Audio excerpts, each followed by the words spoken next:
Queridos alumnos, queridas alumnas, es un gusto verles. Bienvenidos y bienvenidas sean a su clase que tenemos de literatura del Nuevo Testamento en lo que respecta al libro de Apocalipsis. Bueno, estamos en la clase que se llama el aparato apocalíptico, que no es otra cosa más que el esquema o las líneas generales que los autores que se manifestaron en esa línea fueron detallando en la literatura que elaboraron o que escribieron. Y entonces vamos a continuar analizando cuáles son las demás líneas. Quedamos hasta la quinta y que tiene que ver con que los últimos días vendría a ser todo un aspecto catastrófico, cósmico, universal.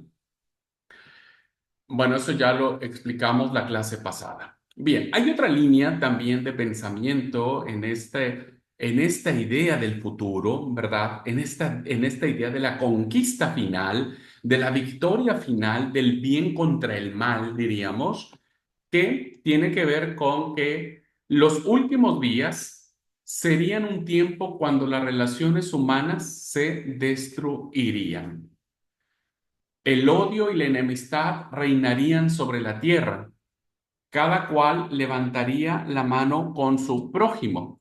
¿Alguien quiere leer Zacarías 14:13, por favor? Si me ayudan, lo hacemos rápido y participan y no se me duermen en clase. Zacarías 14:13.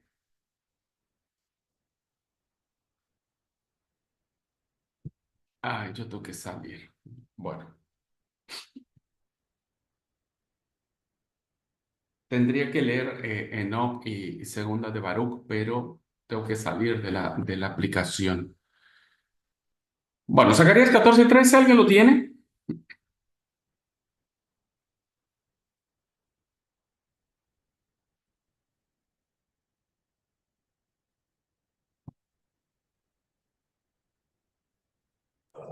Sí, lo tengo. Por favor. Zacarías 14:13 Sí. dice, y acontecerá en aquel día que habrá entre ellos gran pánico enviado por Jehová, y trabará cada uno de la mano de su compañero y levantará su mano contra la mano de su compañero.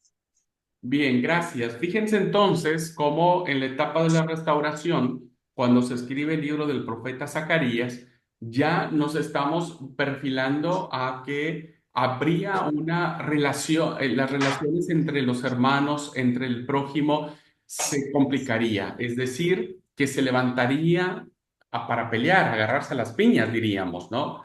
Y eso evidentemente provocaría una señal de lo de lo que vendría a ser el día terrible del Señor. El libro de Enoc, capítulo 100, versículo 1, dice, en esos días, en un mismo lugar serán castigados juntos los padres y sus hijos, y los hermanos, uno contra otro, caerán en la muerte hasta que corra un río con su sangre, porque un hombre no podrá impedir a su mano que asesine a su hijo y a su nieto, ni el pecador podrá impedir a su mano que asesine a su querido hermano.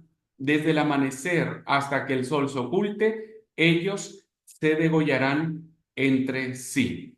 El caballo avanzará hasta que su pecho se bañe en sangre y el carro hasta que su parte superior sea sumergida. Vean entonces cómo también en la literatura intertestamentaria, en el libro de Enoch, los hermanos se matarían entre sí. Los padres asesinarían a sus propios hijos. Desde la salida hasta la puesta del sol, los hombres se matarían unos contra otros. Y leyendo segunda de Baruch,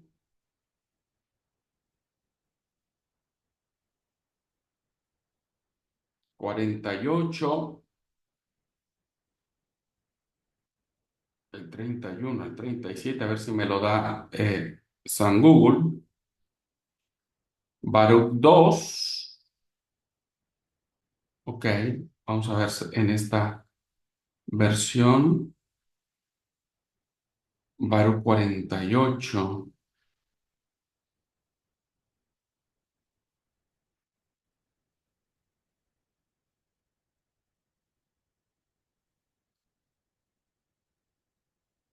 No, no me está, me dice Baruch 2, pero aquí está segunda de Baruch, Baruch 2, segunda de Baruch.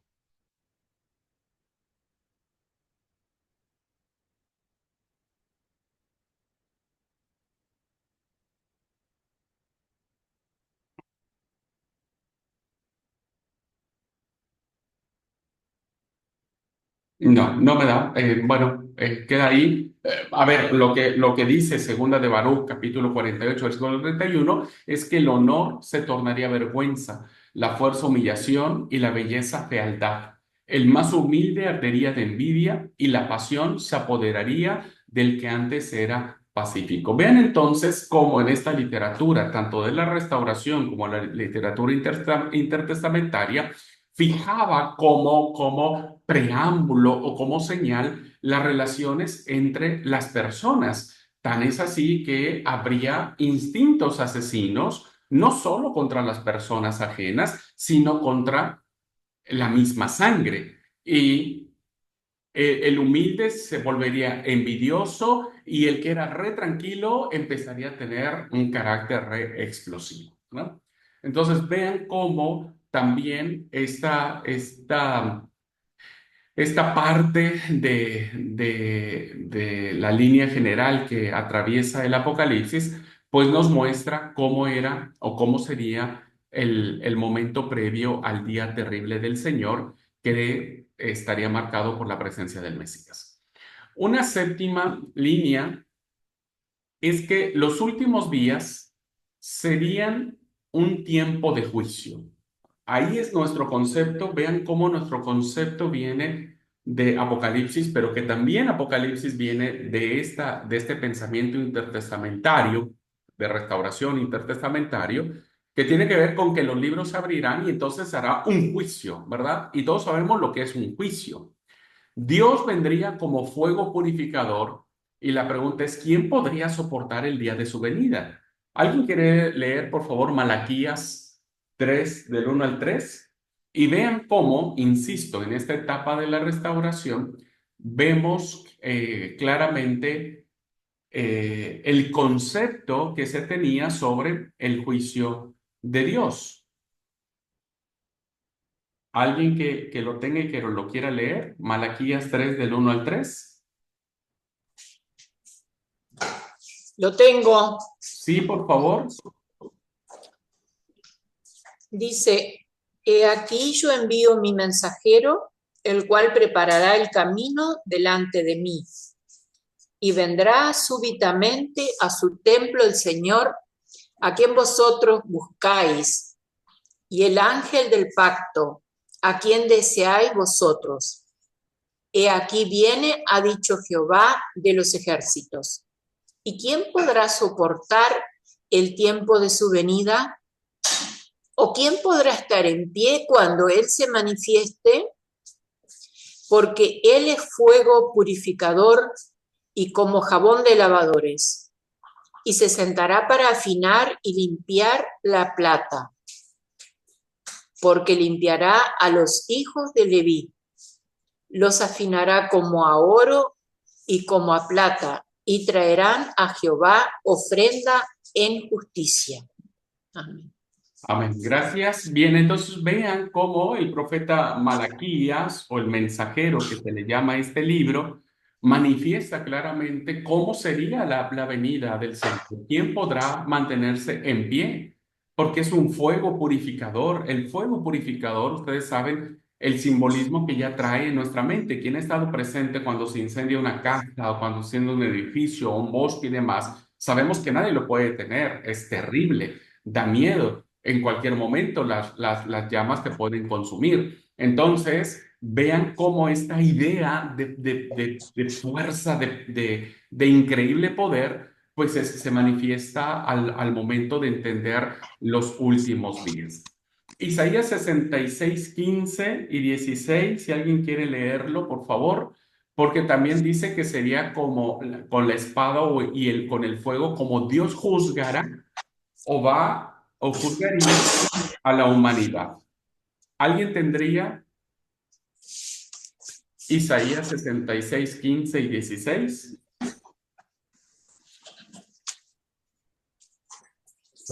Lo tengo. Sí, amigo, por favor.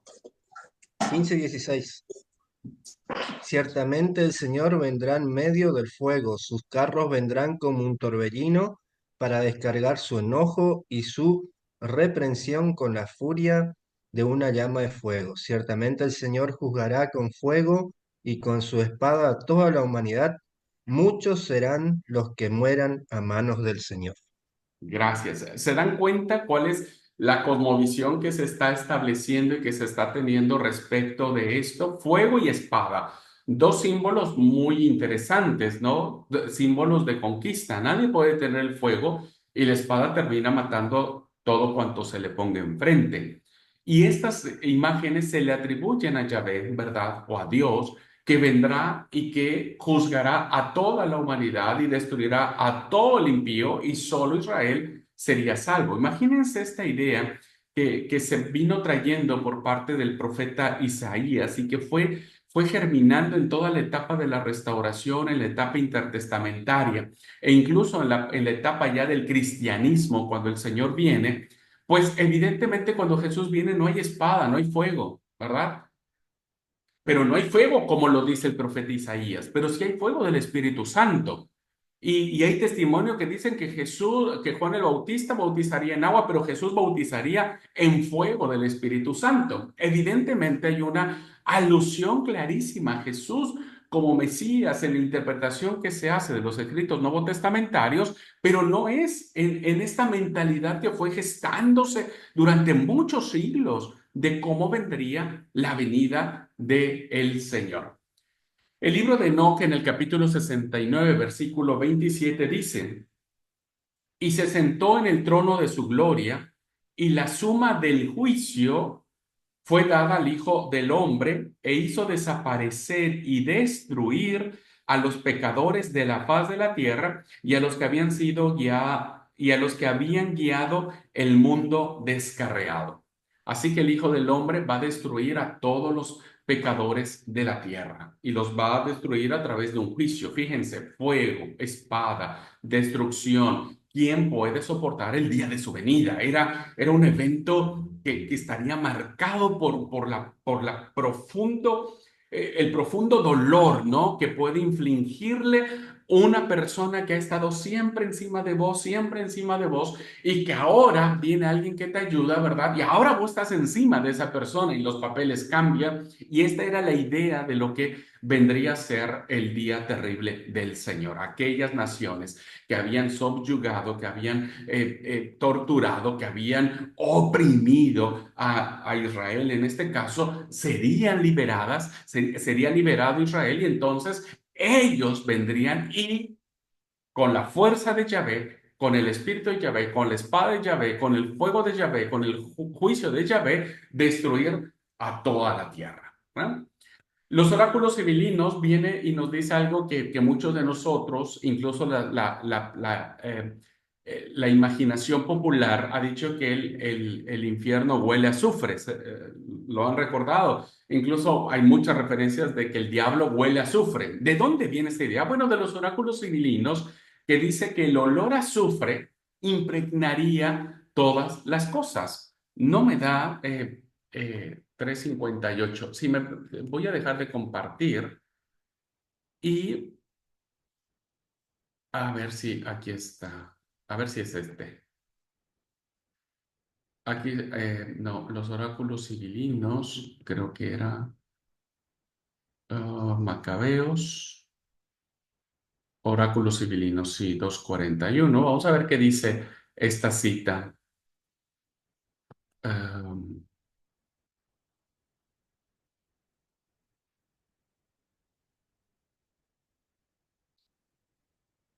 bueno, aquí está el prólogo, libro uno. ¿Cuál era la cita? Perdón, me olvidé. La cita era 3:58. Ay, 3:58. Capítulo 3:58. Vamos a ver. Capítulo. libro 2, libro 2, libro 3, 58. Voy a hacerlo más grande. Aquí está, 56, 57. Dice, ¿estáis siendo ahora mismo aún levantadas ciudades y adornadas todas con templos y estadios, con estatuas de oro, de plata y de piedra, para encaminaros al amargo día?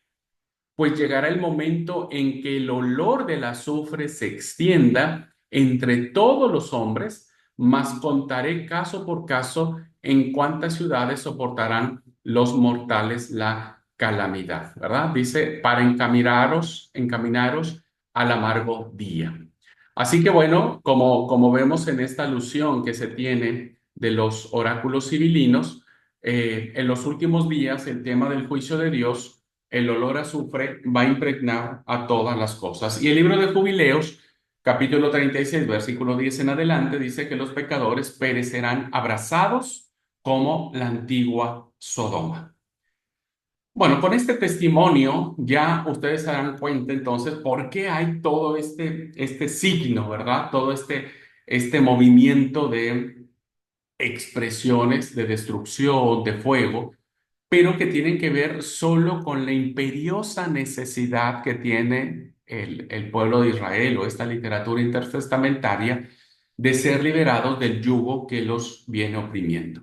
Ahora, el libro de Apocalipsis nuestro también hablará de los últimos días, ¿verdad? Pero lo hará en torno a la bestia que se cierne sobre nosotros y que habrá el lago de fuego y azufre. Fíjense, se toma esta alusión de los oráculos civilinos, de ahí viene el tema del azufre, y será destruido Satanás, sus ángeles, la muerte, etcétera.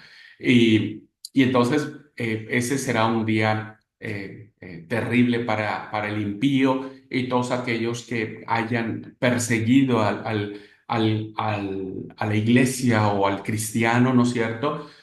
Serán terriblemente castigados. Así que por eso lo vemos también en el libro de Apocalipsis.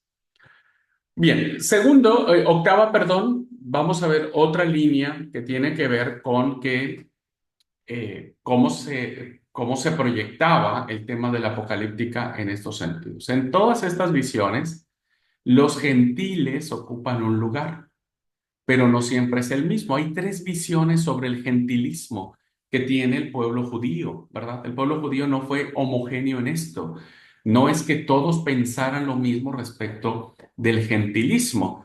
Evidentemente, acuérdense, estamos hablando de la época de la Restauración y la época intertestamentaria, que era de la historia del pueblo judío.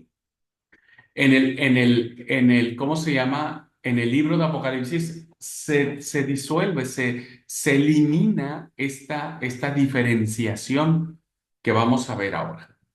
Bien, una primera visión o una línea teológica, un grupo de pensadores judíos o rabinos judíos decían que algunas veces la visión es que los gentiles serán totalmente destruidos. Nadie se salvará, solamente Israel. Babilonia, recuerden que cuando el texto bíblico habla de Babilonia, porque Babilonia es la que queda más en la mente del judaísmo como la nación que los destruyó. Y por lo tanto, para ellos hablar de Babilonia es hablar de lo terrible, de lo más malo que le pudo pasar al pueblo de Israel. ¿Ok?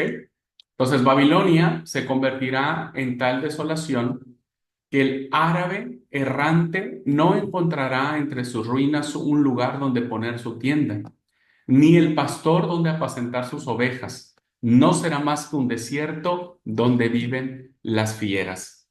Esto ya lo había mencionado el profeta Isaías en esta línea, ¿verdad? El Isaías histórico, en el capítulo 13, versículos del 19 al 22, en donde dice: y Babilonia, hermosura de reinos y ornamento de la grandeza de los caldeos. Esto es evidentemente el gentilismo en su totalidad. Dice, será como Sodoma y Gomorra, a las que trastornó Dios. Nunca más será habitada, ni se morará en ella de generación en generación, ni levantará allí tienda el árabe, ni pastores tendrán allí majada, sino que dormirán allí las fieras del desierto y sus casas se llenarán de hurones. Allí habitarán avestruces y allí saltarán las cabras salvajes. En sus palacios aullarán hienas y chacales en sus casas de deleite. Y cercano a llegar está su tiempo y sus días no se alargarán. Vemos claramente cómo no hay nada que quede de recuerdo en este caso de los pueblos paganos, ejemplificados en Babilonia. Nada. Ellos no habrá lugar para ellos. E incluso ya el cuarto Isaías, perdón, el tercer Isaías, en el capítulo 63, siglos después lo dirá en el capítulo 63, versículo 6, que dice, y con mi ira hollé los pueblos, es decir, pisoteé los pueblos con mi ira. Eso dice el tercer Isaías. Y los embriagué en mi furor y derramé en tierra su sangre, que evidentemente son alusiones respecto al día de la venganza del Señor. Dios pisoteará a los gentiles con su ira, ¿verdad? No hay compasión para los gentiles. Esta era una línea de pensamiento que se arraigó profundamente en el judaísmo. Por eso cuando Jesús viene y su mensaje es de inclusión a los gentiles, pues por eso casi lo mataron, ¿no? Porque decían, no, no hay lugar al gentilismo. Y este fue el problema que tuvieron después los apóstoles, Pedro con Pablo, ¿no es cierto? Y toda la línea judaizante de Santiago con Pablo, Bernabé, Silas, que ellos decían, hay que incluir a los gentiles también. Pero en línea del profeta Isaías, pues Dios terminaría destruyéndolos. Y también el segundo Isaías, en el capítulo 45, versículo 14, dirá, así ha dicho Jehová, el trabajo de Egipto, las mercaderías de Etiopía y los sabeos, hombres de elevada estatura, se pasarán a ti y serán tuyos, irán en pos de ti, pasarán con grillos, te harán reverencia y te suplicarán diciendo, ciertamente en ti está Dios y no hay otro fuera de Dios. Es decir, los gentiles vendrían encadenados, ¿verdad? A Israel diciendo, tenía razón, ¿verdad? Ahora nosotros reconocemos que tenía razón y que solamente Yahvé es Dios. Pero vean que evidentemente en esta línea el gentilismo es profundamente maltratado, porque el gentilismo o los pueblos paganos son aquellos que le han infligido dolor, quebranto, muerte y destrucción a Israel. Entonces el día terrible del Señor vendría para destruir al gentilismo. Pero esta no era la línea general del pensamiento judío.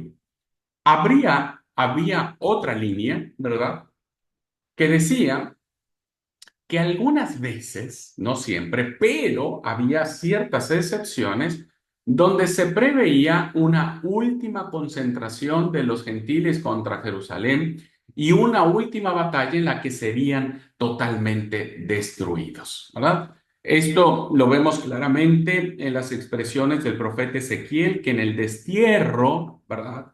En las visiones que él tiene, recuerden que Ezequiel escribe en el destierro, dice a partir del versículo 14, por tanto profetiza, hijo de hombre, y di a Gog, así ha dicho Jehová el Señor, en aquel tiempo, cuando mi pueblo Israel habita en seguridad, no lo sabrás tú, vendrás de tu lugar y de las regiones del norte, tú y muchos pueblos contigo, todos ellos a caballo, gran multitud y poderoso ejército, y subirás contra mi pueblo Israel como nublado para cubrir la tierra. Será el cabo de los días y te traerás sobre mi tierra para que las naciones me conozcan cuando sea santificado en ti, oh Gog, delante de tus ojos.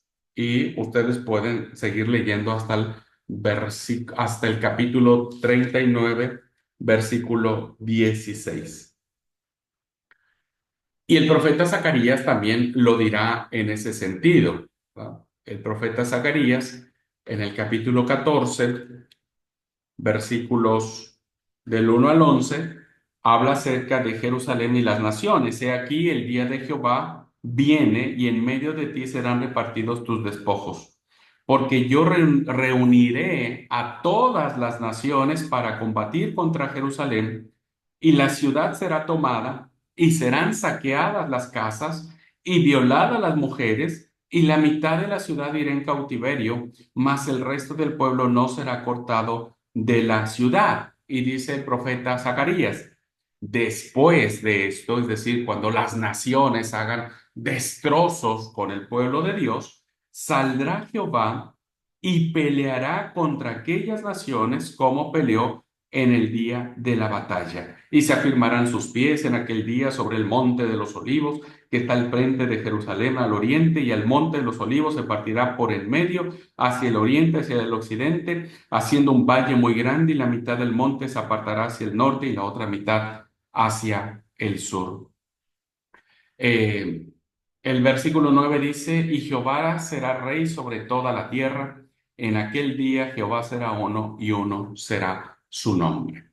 Entonces, en estas visiones respecto del papel que jugarían los gentiles, pues estos parece ser que se van a reunir, van a estar juntos de alguna manera y van a pelear contra Jerusalén, en la visión que tenían en aquellos tiempos los profetas. Los oráculos civilinos también lo dicen de esa manera. Dice, los reyes de las naciones se lanzarán contra Jerusalén, tratarán de expoliar el lugar, el altar del santo, colocarán sus tronos alrededor de la ciudad rodeado de infieles, pero eso solo le reportará su propia destrucción. El oráculo civilino, capítulo 3, del 663 al 672. Entonces, en esta segunda visión, los gentiles, ¿no es cierto?, tienen un papel activo. En la primera no, ¿verdad?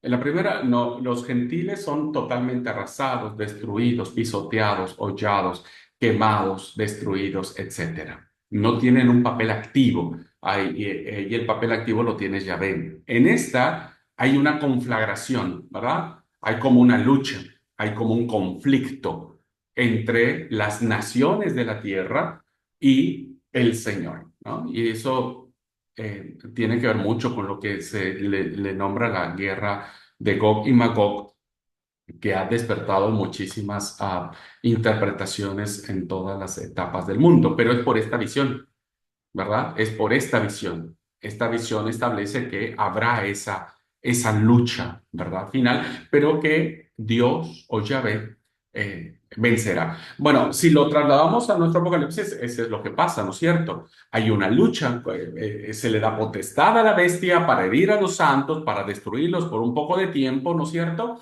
Pero después la bestia será destruida y será lanzada junto con Satanás y los ángeles y demás, y entonces Cristo regirá con vara de hierro, ¿verdad? Con vara de hierro regirá a las naciones y someterá a las naciones y después serán totalmente destruidas. Y entonces la santa ciudad de Dios descenderá de los cielos, ¿no? Dios victorioso, Dios triunfante, Dios descendiendo del cielo para habitar y morar con su pueblo, ¿no? Esta es como la idea que se tiene también en nuestro Apocalipsis. Y una tercera visión es que el gentilismo tiene cabida en la salvación de Yahvé.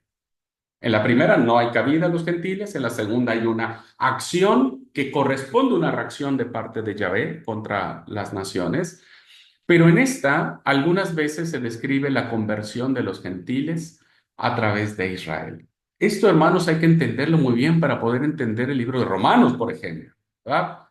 Donde Pablo dice que nosotros somos el acebuche insertado a la buena oliva. Es decir, esta visión de que Israel sería luz a las naciones, que Israel sería bendición a las naciones y que entonces por la esperanza y la fe que Israel tendría en Yahvé, el único Dios verdadero, entonces el cristianismo reconocería al Hijo de Dios, al siervo de Yahvé, como la luz final, ¿no? Por eso el Evangelio de Juan, cuando ustedes leen en el capítulo 1 del Evangelio de Juan, dice, y la luz se hizo presente derribando las tinieblas. Eso dice el capítulo 1 de Juan. Así que esta idea, pues viene evidentemente permeada por una tercera línea de pensamiento respecto del gentilismo. El profeta Isaías en el capítulo 49, versículo 6, dirá, ay, estaba leyendo Ezequiel. Dice 49:6, poco es para mí que tú seas mi siervo para levantar las tribus de Jacob y para que restaures el remanente de Israel. También te di por luz de las naciones para que seas mi salvación hasta lo postrero de la tierra. Es decir, Dios ha dado a Israel como luz a los gentiles para que sea la salvación de Dios hasta lo último de la tierra, ¿verdad? ¿Por qué creen que entonces Hechos capítulo 1 versículo 8 dice, y vendrá sobre vosotros el Espíritu Santo y recibiréis poder para que me seáis testigos en Jerusalén, en Judea, en Samaria y hasta lo último de la tierra? Realmente, hermanos, la teología del Nuevo Testamento, principalmente la Paulina, está inspirada en esta tercera visión del gentilismo. Hay una puerta para el gentil, hay una salvación para los gentiles. Por eso lo último de la tierra está reflejada en la historia del capítulo 10 del libro de Hechos de los Apóstoles, que tiene que ver con Cornelio, ¿no? Cornelio, que es un pagano, porque es romano, es un centurión romano, también el Espíritu Santo cae sobre él y todos los que estaban reunidos en aquel día en su casa. Consecuentemente, esta tercera línea en el pensamiento profético va a permear muchísimo también a la mentalidad de los autores del Nuevo Testamento, incluido el autor del Apocalipsis, porque recuerden que el autor del Apocalipsis, déjenme ver si encuentro el capítulo, eh,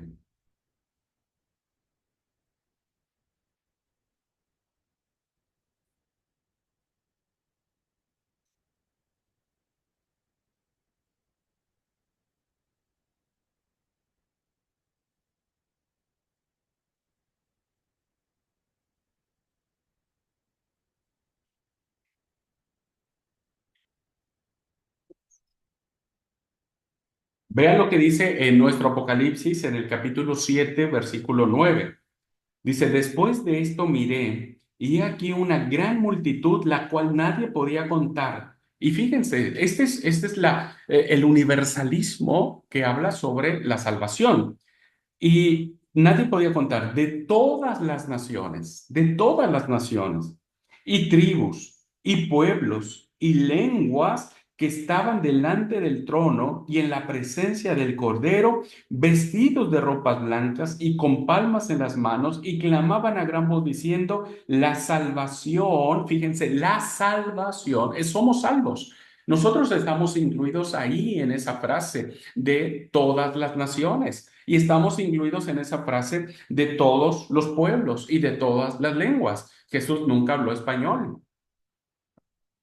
Jesús no habló español. Pero nosotros estamos ahí incluidos. Dice, la salvación pertenece a nuestro Dios que está sentado en el trono y al Cordero.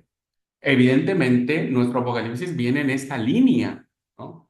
En esta línea de abrir a las naciones. También el profeta Isaías, el tercer Isaías, dirá en el capítulo 51, versículo 5, cercana está mi justicia, ha salido mi salvación. y mis brazos juzgarán a los pueblos. A mí me esperan los de la costa y en mi brazo ponen su esperanza. Es decir, las islas esperarán en Dios y Dios tendrá misericordia de ellos. Isaías 45, versículo 20 al 22 dice, reuníos y venid, juntaos todos los sobrevivientes de entre las naciones. ¿No tienen conocimiento aquellos que erigen el madero de su ídolo y los que ruegan a un Dios que nos salva? Proclamad y hacedlos acercarse, y entren todos en consulta. ¿Quién hizo oír esto desde el principio y lo tiene dicho desde entonces, sino yo, Jehová? Y no hay más Dios que yo, Dios justo y salvador. Fíjense el adjetivo que pone el profeta respecto de Dios, justo y salvador, ninguno otro fuera de mí. Y el versículo 22 del capítulo 45 de Isaías es la clave. Mirad a mí y sed salvos todos los términos de la tierra, porque yo soy Dios y no hay más. Todos los términos de la tierra. Toda nación, pueblo, lengua, los fines de la tierra están invitados a contemplar a Dios y encontrar salvación. El capítulo 48 de No, versículo 4 en adelante, dice, el Hijo del Hombre será una luz para los gentiles. Y el Salmos de Salomón 17:34 dice que las naciones paganas vendrán de los fines de la tierra a Jerusalén para contemplar la gloria de Dios. Vean entonces, queridos hermanos, cómo en esta tercera línea de entender cómo los gentiles entran dentro de todo este esquema apocalíptico, algunos siguen sosteniendo que el gentilismo no va a entrar al reino. Por eso es que tratan de convertir. Hoy hay una puesta en marcha del judaísmo para convertir a todos los que no somos judíos en judíos, porque solamente los judíos se pueden salvar. Hay otros que siguen alentando esta idea, ¿no? En donde las naciones se juntarán, no sabemos muy bien cómo, ¿no? ¿Cómo se moverá este aspecto geopolítico? Si será de una manera literal, no lo podemos decir como si hubiéramos leído este texto en el siglo X, por ejemplo, o en el siglo XII, las cruzadas. No podemos decirlo en otros contextos. Hoy estamos ante un panorama donde sería difícil decir quiénes serían las naciones de la tierra y quiénes no, porque al menos el protestante diría los católicos son los que van a estar en contra de los cristianos van a estar en contra de los católicos, pero los cristianos, ¿quiénes somos? Somos un montón, ¿no? Tenemos muchas expresiones de cristianismo.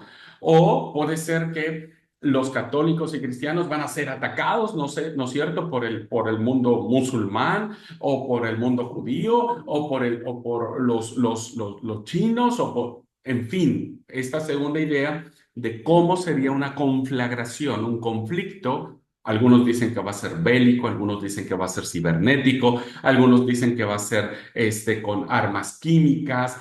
En fin, se dan cuenta que en cada etapa de la historia uno va interpretando esta segunda forma en donde el mundo, diríamos, en la mentalidad apocalíptica, las naciones de la tierra se reunirían para pelear contra Yahvé, para pelear contra Dios, ¿verdad? Pero al final Dios va a vencer.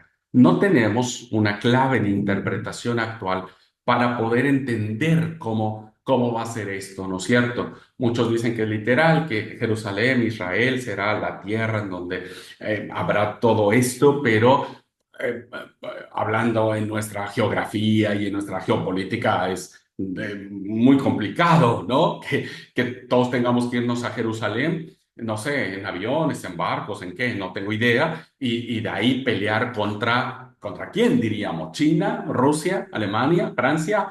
¿Qué sé yo? Pero al final, creo que en esta línea apocalíptica, la tercera que estamos viendo, es una línea más universal, más salvadora, ¿verdad? Más abarcativa, en donde Dios quiere salvar a todas las naciones de la tierra, ¿no? Y no sabemos, llámese un chino, un árabe, un esquimal, un paraguayo, un argentino, un no sé. un australiano, un ruso, el que sea. Todas las naciones de la tierra tienen que ser alcanzadas para Cristo. Por esto el movimiento misionero que se tiene, hermanos, tanto de nuestra iglesia como de muchas denominaciones evangélicas, el movimiento misionero es que se cree, ¿verdad? Como lo vimos en el mensaje de Mateo 24 y 25, muchos consideran o creen que esta idea de que y será predicado este evangelio del reino a todas las naciones de la tierra y entonces vendrá el fin.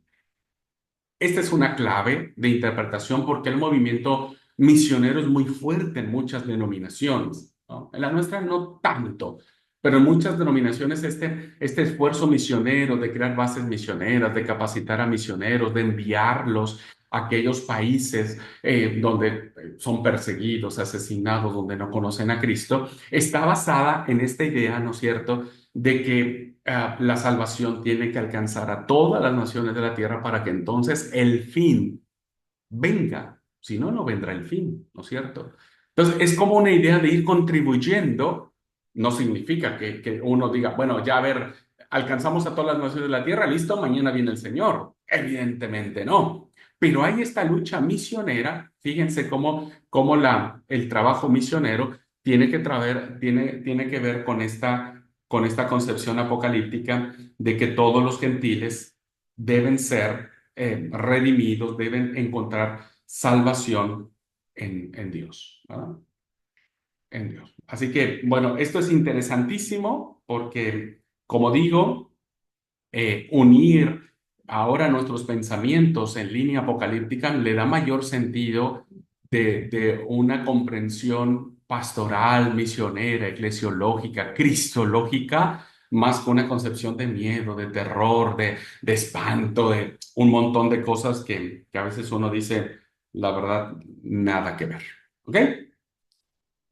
Muy bien, vamos a ver entonces la siguiente. Hasta aquí hemos visto las líneas generales que tienen que ver con esto. La novena. Eh, en los últimos días, ¿verdad? Insisto, estamos en líneas de cómo se delinea el pensamiento apocalíptico, ¿no? En los últimos días, los judíos que hayan sido esparcidos por toda la tierra serán reunidos en la santa ciudad otra vez. Volverán de Asiria y de Egipto a adorar a Dios en su monte santo. Fíjense, esa es la idea que tenía el profeta Isaías, el Isaías histórico, o el primer Isaías que nosotros ya conocemos. En el capítulo 27, versículo 12 dice, acontecerá en aquel día, siempre pensando en el futuro. ¿Se dan cuenta? No marcan una fecha, pero hay una concepción de que algo tiene que suceder en el futuro, ¿no? Acontecerá en aquel día que trillará Jehová desde el río Éufrates hasta el torrente de Egipto. Egipto ya, recuerden que Egipto para la mentalidad del profeta Isaías, Egipto ya no existe más, diríamos, como potencia, ¿no?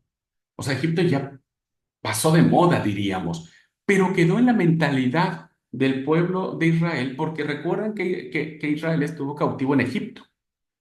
Entonces Egipto sigue siendo como ese símbolo también de esclavitud, ¿no? Que tuvo Israel durante mucho tiempo. Dice, desde el Éufrates hasta el torrente de Egipto, vosotros, hijos de Israel, seríais reunidos uno a uno. Este tiene una connotación, evidentemente, de eh, de unificación, de reunión. No olvidemos que para esta fecha, cuando el profeta Isaías escribe, los reinos se dividieron ya hace mucho tiempo. Israel se dividió y eso fue terrible para ellos mismos como pueblo. Pero nunca Israel dejó de tener el sueño de que algún día se volverían a reunir una vez más. Dice el versículo 13, acontecerá también en aquel día que se tocará con gran trompeta y vendrán los que han sido esparcidos en la tierra de Asiria. Asiria ya también dejó de existir. Los asirios fueron los que destruyeron a las tribus del norte, pero cuando escribe el profeta Isaías, pues ya el reino del norte ya desapareció hace mucho tiempo. Pero si en cambio Asiria también sigue quedando la mentalidad, ¿no? De decir, hay gente allá, ¿no? Hay gente en Asiria. Y los que habían sido desterrados a Egipto y adorarán a Jehová en el monte santo en Jerusalén. Esta idea apocalíptica de reunir, ¿verdad? De reunir a todas las naciones en función del monte santo en Jerusalén. Ahora, nosotros sabemos por la historia misma que hemos estado viviendo ya 2000 años después en la era cristiana, que para nosotros Jerusalén no tendría una importancia, diríamos, de salvación, ¿verdad? Jerusalén no tendría una importancia de salvación. Es decir, suponiendo, y que finalmente es algo que se ha venido manejando en los últimos tiempos, que se reconstruyera el tercer templo, que muchos judíos quieren que eso suceda. Supongamos que se logra la reconstrucción, pero eso desataría una guerra terrible, ¿verdad? Yo creo que la tercera guerra mundial o la cuarta guerra mundial, no sé en qué guerra iríamos, pero supongamos que se construye el templo de Jerusalén allí donde está la mezquita árabe. Nosotros no estaríamos obligados a ir a Jerusalén a adorar a Dios. ¿Me explico? O sea, nosotros no tendríamos que ir a Jerusalén a derramar sacrificios o hacer lo que el pueblo judío quiere volver a hacer, ¿no? Eh, Así que esta es otra idea. Un segundo, por favor.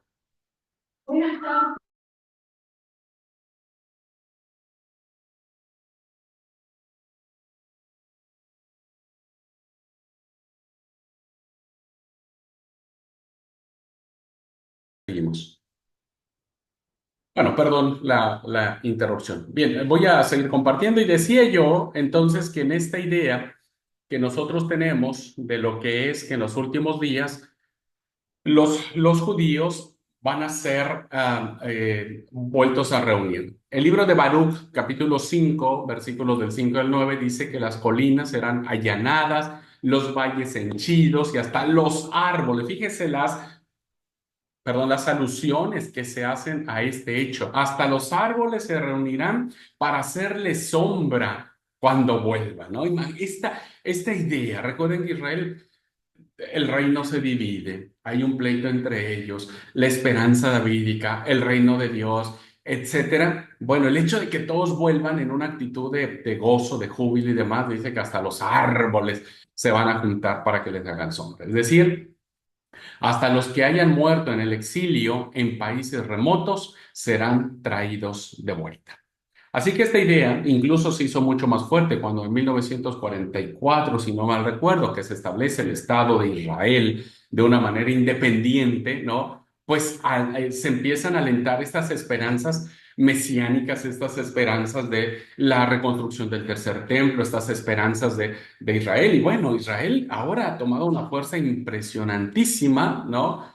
Que todos los días es noticia por la guerra que hay al norte con el Líbano, al sur con la franja de Gaza, y que bueno, los países están a favor, en contra de las potencias mundiales, porque recuerden que Israel, cuando fue exiliado, pues se asentó en muchas partes y hay muchos judíos con mucha plata. El judaísmo ha hecho mucha plata, mucha riqueza, y eso pues ha provocado que pues sea muy codiciable, ¿no? El tema del judaísmo.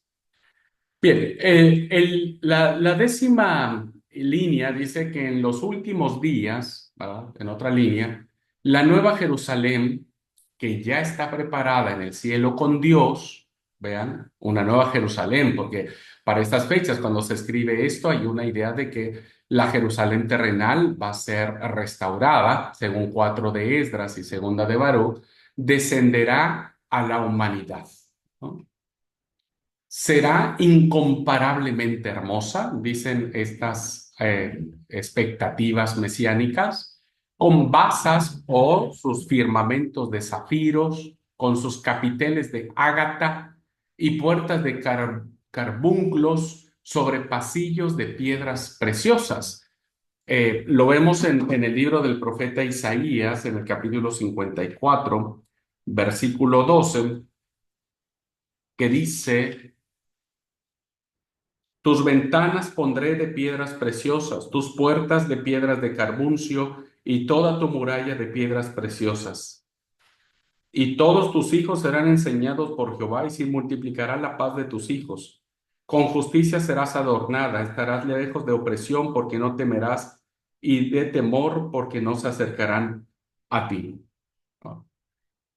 Así que hay una idea de que esta ciudad de Jerusalén, que está evidentemente el templo de Yahvé, ¿verdad? Se haga presente en la vida o en la experiencia del pueblo. Y Ageo dirá que el templo será mucho más glorioso que lo que fue en el pasado.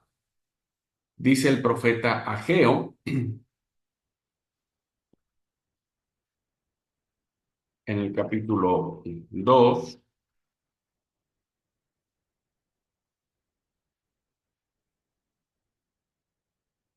versículos del 7 al 9, dice: y haré temblar a todas las naciones y vendrá el deseado de todas las naciones y llenaré la gloria de gloria esta casa, ha dicho Jehová de los ejércitos.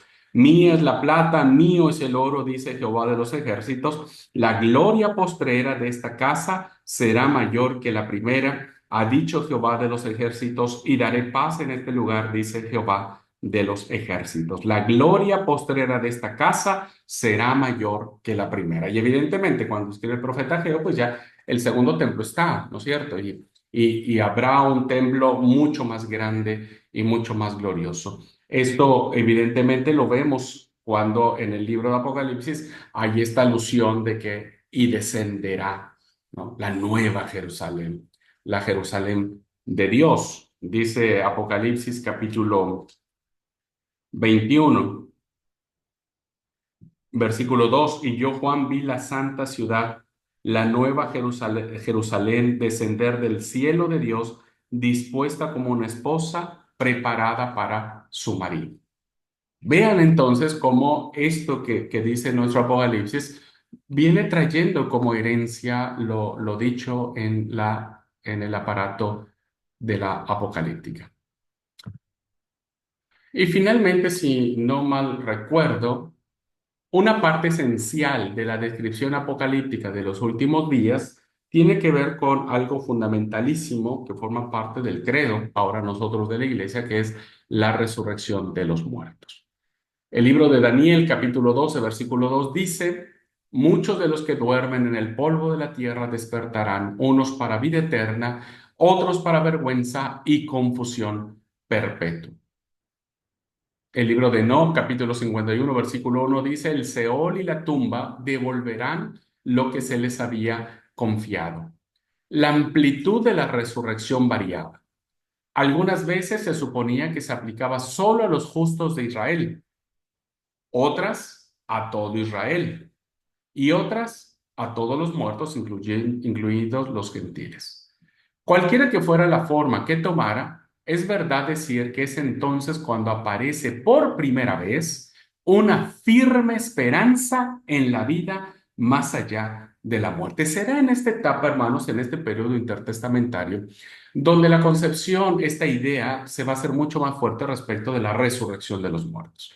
El libro del profeta Daniel, escrito en esta etapa, pues mencionará esto, ¿no? Muchos de los que duermen en el polvo de la tierra despertarán. Y aquí vienen las dos resurrecciones, diríamos, que nos va a plantear el libro de Apocalipsis. Unos para vida eterna y otros para condenación perpetua, ¿verdad? Y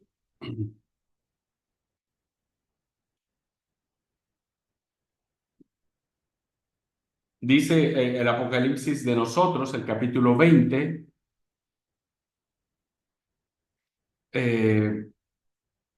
bienaventurado y santo el que tiene parte en la primera resurrección. La segunda muerte no tendrá potestad sobre estos, sino que serán sacerdotes de Dios y de Cristo y reinarán con él 1000 años. Esta experiencia de la resurrección de los muertos, hermanos, anticipaba la experiencia de la llegada del reino, la llegada del Mesías. Ahora, ustedes recordarán que hay una narración muy curiosa en el Evangelio de Mateo, cuando nos dice que cuando el Señor Jesús muere, las tumbas se abren y mucha gente resucita y los que resucitan andan por la ciudad, ¿no? Evidentemente este hecho que solamente registra Mateo, ¿verdad? Pues tiene una clara alusión, una fuerte alusión de que es Jesús la señal en donde se esperaba la resurrección de los muertos. Y cuando el Señor Jesús muere, en señal del siervo sufriente dando su vida por los demás, los muertos resucitan y es la señal más clara de decir, Jesús es el cumplimiento, ese es el Mesías esperado. ¿Se acuerdan de esa narración que aparece a finales del Evangelio de Mateo? Bueno, tenía que ver con esta idea de la resurrección de los muertos. Y, bueno, había una más. Hay diferencia en cuanto a la duración que había de tener el reinado del Mesías. El punto de vista más natural y más corriente es que duraría para siempre. El reino de los santos es un reino sempiterno, es decir, que no tiene fin, según Daniel 7:27. Pero algunos creían que el reinado del Mesías duraría 400 años. Llegan a esta cifra comparando lo que dice Génesis 15:13 y el Salmo 90:15. Es decir, en el pasaje de Génesis se le dice a Abraham que el periodo de aflicción de los israelitas será de 400 años. Y la oración del salmista es que Dios alegre al pueblo conforme a los días que le afligió y los años que vieron mal. Para muchos, el tiempo que va a durar el reinado del Mesías, según la visión de Daniel, no va a tener fin. El Mesías va a reinar para siempre y para siempre, jamás. Otros dicen que 400 años, haciendo una interpretación de Génesis y Salmos, ¿no? Los 400 años que estuvo Israel cautivo y el salmista dice, bueno, concédenos la alegría de estos años que tuvimos aflicción. Pero fíjense que en el Apocalipsis hay otra cantidad. Se prevé que habrá un reinado de los santos del Altísimo que durará 1000 años, ¿no? El famoso milenio, que en otra clase vamos a hablar sobre él. Y luego tendrá lugar la batalla final con los poderes reunidos del mal y después vendrá la edad de oro de Dios, ¿verdad? La edad futura, la edad en donde no habrá más llanto, no habrá más clamor, donde todo será paz, armonía, etcétera, etcétera, etcétera. Bien, hasta aquí entonces, queridos alumnos, hemos analizado lo que tiene que ver con el aparato de la apocalíptica y las líneas que representa el hecho de cómo pensaban los autores que enarbolaron este género literario de la apocalíptica, que sería el fin. Cómo lo interpretaron, cómo lo visualizaron, cuáles eran los signos, las formas, las maneras, los símbolos que utilizaron para llegar a la conclusión de que al final la edad de oro de Dios triunfaría, ¿no? El mal no perduraría para siempre, el impío no duraría para siempre, sino que será consumido, será destruido, ¿verdad? Por la ira de Dios, por la ira de Dios. Muy bien, pues hasta aquí entonces la clase y quisiera preguntar, hermanos y hermanas, si hay alguna pregunta, duda.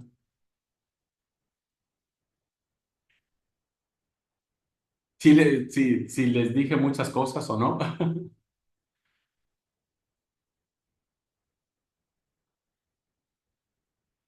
Yo me conformaría, queridos alumnos, sé que mucha información, pero me conformaría con que ustedes empezaran a deconstruir su idea del Apocalipsis, deconstruyan, es decir, quítenla esa idea de que es feo y terrible y y construyanla con base en esta cosmovisión de cómo a través de este género apocalíptico hay un mensaje de victoria final, un mensaje de esperanza, un mensaje de salvación, un mensaje de luz, un mensaje donde se desvela, se recorre el velo, un mensaje en donde más allá de las alusiones terribles, fuertes y demás, pues evidentemente es la necesidad que tienen los autores de estos escritos para manifestar que es lo menos que se merecen los pueblos impíos que han destruido y han matado y han oprimido a Israel, es lo menos que se merecen, ¿no? Entonces, pues es lo que yo me conformaría. Construyan su pensamiento del libro de Apocalipsis con base en lo que era la mentalidad apocalíptica judía, estas claves hermenéuticas, diríamos, para interpretar el libro, y créanme que van a ver el libro desde otra perspectiva, ¿ok? Desde otra visión. Adelante, querida Amanda, la escucho. Bueno, mirando todo esto, o sea, haciendo alguna, trayendo mm, lo que hemos leído en Isaías, en Ezequiel, em, o sea, es como si fuera también como algo como profético, pero obviamente que en esos libros de Ezequiel, de Isaías, todo siempre ahí está como esa tribulación, pero al final hay una, como esa restitución, se puede decir, ¿no? Como esa, como llegar a la gloria. Entonces, o sea, lo veo como, según lo que nos acaba de explicar en cada uno de estos puntos, de estos 9, de 12 puntos.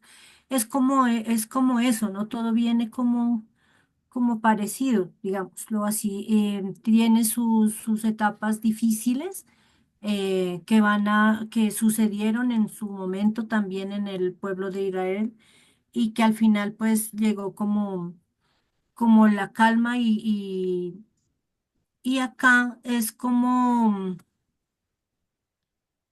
eso, ¿sí? O sea, digamos que en estos tiempos pues está viendo también el tema de toda esa tribulación, independientemente de lo que sea, hay una tribulación. Y al cabo, pues cuando ya venga a reinar Jesús, vamos a tener esa libertad, ¿no? Esa gloria, digamos, a compartir esa gloria de Dios. Pues lo veo de esa manera ahora, porque yo tenía mi concepción de acuerdo a ese libro que nos hicieron leer y todo esto, pues lo tenía de otra forma. En este momento lo veo así. No sé si estoy equivocada. No, no, Amanda, y es muy valioso y pertinente su comentario. Cuando vimos estos pasajes de los profetas, nuestros, diríamos, de los libros canónicos, evidentemente hay una parte del profetismo, no todo el profetismo, que mira hacia el futuro, ¿verdad? Y pronuncia oráculos de condenación y de salvación. Porque como usted lo dijo, es el momento que ellos están viviendo. Ellos no hablan de Jesús. Ellos no conocen a Jesús. Esos oráculos no se refieren a Jesús bajo ninguna circunstancia. Solo están diciendo que algún día, el día de justicia y de venganza, vendrá por parte de Yahvé para establecer un reino mucho mejor, porque como lo que ellos están viviendo, imagínense Ezequiel está en el exilio. Isaías sabe que viene el problema con los babilonios, ¿no? La etapa de la restauración, si bien es cierto, los persas son buenitos, entre comillas, y los hacen regresar a su tierra, pero lo siguen explotando económicamente porque Israel nunca dejó de pagar tributo a los pueblos que los gobernaban. Entonces, para ellos que escriben estas citas, en ese momento de tribulación necesitan un sentido de liberación, necesitan sentir seguridad en el futuro, de que esto no va a reinar, de que esto no puede permanecer para siempre, que esto algún día tiene que acabar y lo trasladan al mensaje de Dios donde Él va a poner orden y todo lo demás. Ahora, cuando nosotros leemos ya nuestro Apocalipsis, el capítulo del siglo I, pues ya nuestro Apocalipsis lo vemos desde Jesús, ¿no? Ahora sí hablamos de Jesús. Y ahora entendemos que Jesús es el Hijo de Dios que vino a este mundo para traernos salvación, pero que esperamos su segunda venida para que entonces sea acabado todo este sufrimiento, todo este dolor, estas guerras, estas persecuciones, estas pandemias, estas manipulaciones de los gobiernos, estas injusticias que se hacen, esta violencia del narcotráfico, esta violencia terrorista, en fin, todo esto, anhelamos que eso termine, ¿no? Como usted lo dijo, muy parecido a lo que sentían los profetas. La única diferencia es que nosotros ahora sí podemos decir que Jesús, en la llegada de Jesús, en su segunda venida, todo será totalmente diferente. Así que por eso el Apocalipsis se lee desde esta esperanza, ¿verdad?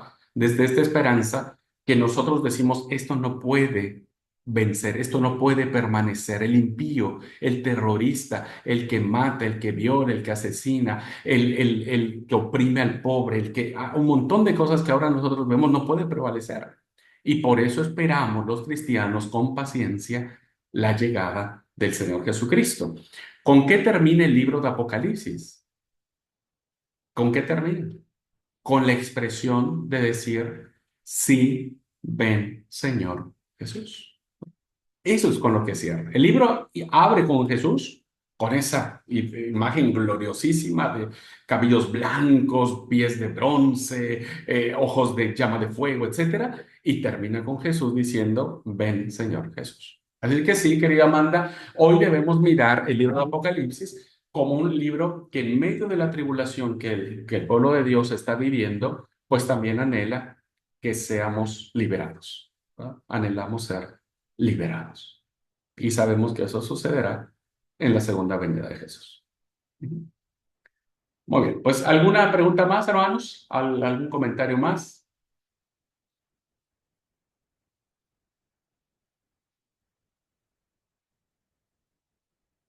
Bueno, pues si no es así, en la siguiente clase voy a abordar con ustedes un tema que tiene que ver con cuáles eran las señales de esa era dorada, de esa era futura, ¿verdad? Porque hasta ahorita estamos viendo cómo es la antesala de eso. ¿Qué es la antesala? ¿No? Los judíos vendrían, va a haber destrucción, etcétera, etcétera. Ok, esa es como que la parte, entre comillas, complicada, ¿no? De fuego, espada, etcétera. Pero necesitamos centrarnos en lo que va a venir en el futuro. Y eso lo vemos en la próxima clase que tiene que ver con las bendiciones de la edad de oro.